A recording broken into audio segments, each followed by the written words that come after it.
Hi guys, welcome back to my channel. তো আজকে চলে এলাম আর একটা ভিডিও নিয়ে। এটা ছিল নববর্ষের দিন, বাড়িতে চিকেন এনেছিলাম। তো ভাবলাম চিকেনটা নিজেই বানিয়ে ফেলি। তো এইখানে আমি চিকেনটা ম্যারিনেট করছি, বানাবো হচ্ছে চিলি চিকেন, একদম অথেন্টিক চাইনিজ চিলি চিকেন। তো এখানে আমি লবণ দিয়ে নিলাম চিকেনটাকে, তারপর একে একে গোলমরিচ, সয়া সস, কর্নফ্লাওয়ার দিয়ে ভালো করে মাখিয়ে ম্যারিনেট করে কিছুক্ষণের জন্য রেখে দিলাম। আর সাথে করেছিলাম চাইনিজ স্টাইলে একদম অথেন্টিক মিক্সড ফ্রাইড রাইস। তো তার জন্য চিংড়িটাকে ওখানে নুন হলুদ দিয়ে ম্যারিনেট করে রেখেছি, আর চিকেনটাও ম্যারিনেট করে রেখেছি। আর ওখানে চালটা ফুটছে ভাতের, আর বিভিন্ন সস সব কিছু বাটার করে রেখেছি। আর রান্নাঘরের অবস্থা খুবই ছড়ানো ছেটানো। আর এই যে মাংসগুলো ভাজা হয়ে গিয়েছে, এখন একটু সতে করছিলাম ভেজিটেবলসগুলো। চিলি চিকেন বানাতে সবাই জানে, তো আলাদা করে আর কিছু আমার বলার নেই রেসিপিটা।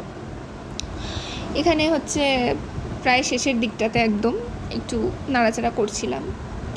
সবাই জানে বানাতে প্রচুর প্রচুর প্রচুর রান্নার ভিডিও রয়েছে, তো সেই জন্য আমি আর আলাদা করে কিছু বলছি না। লাস্টে এই তো গাছের স্প্রিং অনিয়ন দিয়ে এটাকে নামিয়ে নিলাম।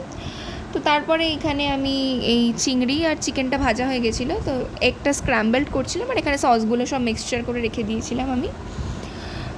তো এটা করে তারপর ভাতটাও ফাইনালি করে ফেললাম।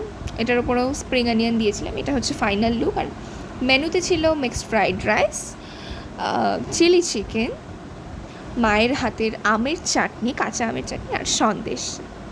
তো এই দিয়ে চলে গেল আমার বিকেলটা। তারপর গিয়েছিলাম একটু হালখাতা করতে। এই যে এটার একটা মোমেন্ট তোমাদের সাথে শেয়ার করলাম।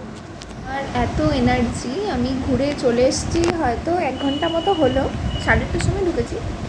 এবারে এসে আমি রিলটাকে এডিট করলাম, আমার বানানো রিলটা, বসে এখনও জামা কাপড় ছাড়িনি, এখনই ওটা পোস্ট করছি। পোস্ট করতে একটু টাইম নিচ্ছে, ওইটা না করা অবধি আমি জামা কাপড় ছাড়বো না। মানে এডিটিংয়ের প্রতি এতটাই আমার ভালোবাসা, মানে কি বলবো, আমি গরমের মধ্যে সাজগোজ না খুলে বসে রয়েছি, পাগল আমি, আই গেস।